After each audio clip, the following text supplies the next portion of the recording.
Bon, on va débriefer la victoire de la Turquie, 2-1 face à l'Autriche. La Turquie, c'est toujours pareil. Soit ça va en demi-finale de Coupe du Monde en 2002, ou ça va en demi-finale d'Euro en 2008, ou ça se fait éliminer dès les poules. C'est toujours comme ça, la Turquie. Soit c'est l'équipe surprise, ou soit c'est l'équipe la plus décevante, on va dire. Mais voilà, les Turcs reviennent à un haut niveau. Les Turcs se qualifient pour les quarts de finale de l'Euro. Ils y rencontreront les Pays-Bas. D'ailleurs, pour les Pays-Bas, Xavi Simons, qui ne veut pas revenir au Paris Saint-Germain par peur de ne pas être titulaire. Par contre, le mec, il préfère aller au Bayern. Au Bayern, il va être titulaire. Tu nous prends un petit peu pour des jambons, Xavi Simons. Mais voilà, cette équipe de Turquie qui a très bien joué en ouvrant le score dès la première minute. Ils ont bien géré leur match. Et attention à cette équipe. Moi, honnêtement, les Pays-Bas, défensivement, c'est plus solide, on va pas se mentir. Mais je pense que la Turquie peut faire quelque chose contre les Pays-Bas. De toute façon, les équipes surprises, ce sera soit la Turquie, soit la Suisse. Mais les Suisses, je sens quelque chose. Je sens que les Suisses ne sont pas si loin que ça de faire leur première demi-finale de grande compétition internationale. Les Suisses, ça fait longtemps qu'ils font des huitièmes d'écart. Et là, c'est peut-être l'année ou jamais. Très clairement, c'est peut-être l'année ou jamais. Mais malheureusement, le football, il a changé, comme vous le savez. Et je pense très clairement que c'est la France qui va gagner l'Euro. Voilà. C'est mon avis le plus sincère. Je pense aussi que maintenant, le mois de juin est terminé. Et je pense que ça va être l'un des pires mercatos de l'histoire du football. Voilà, honnêtement, on n'a même pas l'impression que c'est le mercato. Alors je sais ce que vous allez dire, il y a l'Euro, il y a la Copa, c'est normal. Les joueurs sont concentrés sur leur compétition internationale. Je pense que le mercato commencera à s'accélérer à partir du 15 juillet. Oui, on connaît un petit peu toujours les petits commentaires des petits haters. La vérité est toujours sur cette chaîne, même si on ne veut pas se l'avouer. Merci aux 2378 personnes qui regarderont cette vidéo. Merci à tous. Voilà. Donc maintenant, je ne sais pas comment ça va se passer. Toujours pas de droit TV. Toujours pas de chaîne qui va diffuser la Ligue 1 la saison prochaine. Et ça commence à être très inquiétant, vu que le championnat reprend dans combien de temps ? Dans un mois et demi. Donc, en plus d'être risé de l'Europe, on est la risée du monde, très clairement. Donc voilà. Maintenant, c'est terminé les huitièmes. Place au quart de finale de cet Euro 2024, avec une journée de vendredi normalement exceptionnelle sur le papier. Un Allemagne-Espagne qui va être complètement fou. Et un France-Portugal. Alors je pense que Allemagne-Espagne, là franchement, ça devrait être un beau match. C'est les deux meilleures équipes.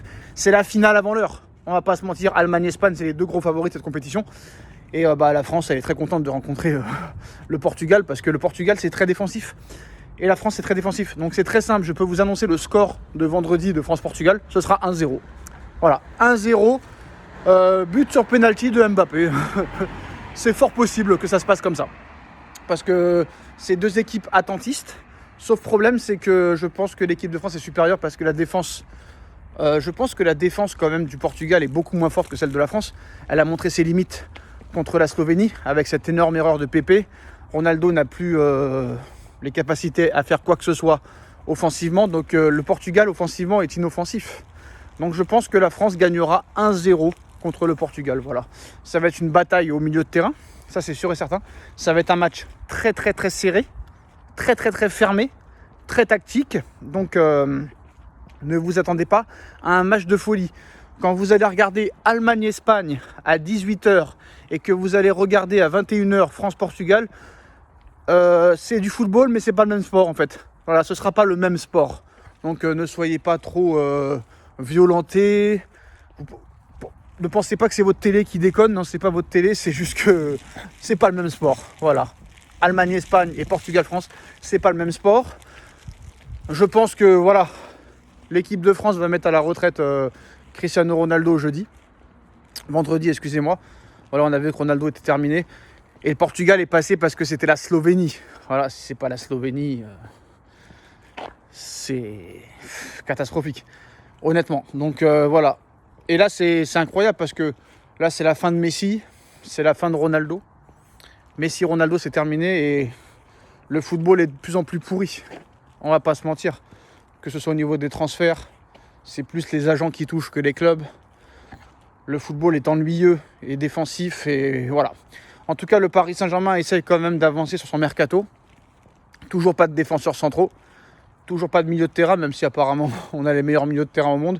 Toujours pas de remplaçant à Mbappé. Apparemment, on va compter sur Ramos et Kolo Muani. Ça a l'air quand même très compliqué. On va devoir compenser avec un Barcola et un Dembélé qui mettent seulement 1 ou 2 buts dans la saison.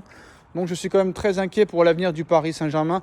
Et moi, à l'heure où on parle, je suis très inquiet pour la saison prochaine. Après, peut-être que je peux me tromper. Ils vont reprendre l'entraînement dans 13 jours maintenant. Ça passe à une vitesse folle. Mais voilà, c'est fini le football moderne. On a l'impression que là, maintenant, on rentre dans un truc lassant. Après, voilà, il y a quand même encore 1 ou 2 équipes qui jouent bien au ballon.